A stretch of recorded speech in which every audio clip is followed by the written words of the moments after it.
आवता सजनावा ए सखी खुश भइल मानवा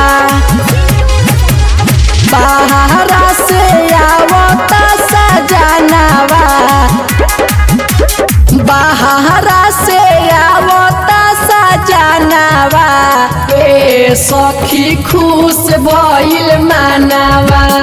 अखिया में पैनी हम काजरावा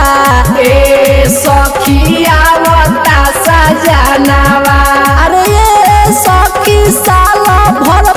घरे मोरे आवता सजनावा पूरा भइल हमर सपनावा बाहरा से आवता सजनावा ए सखी खुश भइल मानवा आवता सजनावा।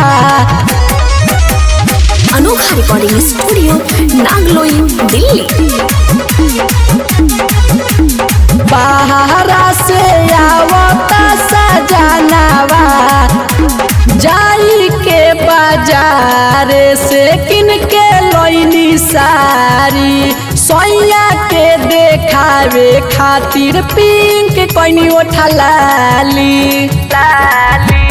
जाई के बाजार से किन के लइनी सारी सोया के देखावे खातिर पिंक कोइनी उठलाली धइले बाफा लाइट मोर सजनावा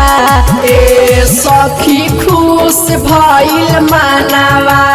हीरो हमर मिलल बा सजनावा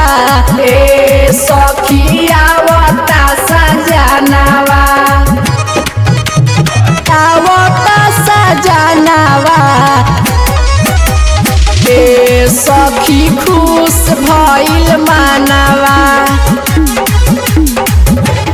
बाहरा से आवता सजनावा सोइया से अपना करी हम प्यार हो उनके खातिर कइले बानी सबक सिंगार हो सोइया से अपना करी हम प्यार हो उनके खातिर कइले बानी सबक सिंगार हो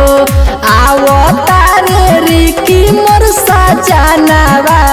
ए सखी खुश भइल मानवा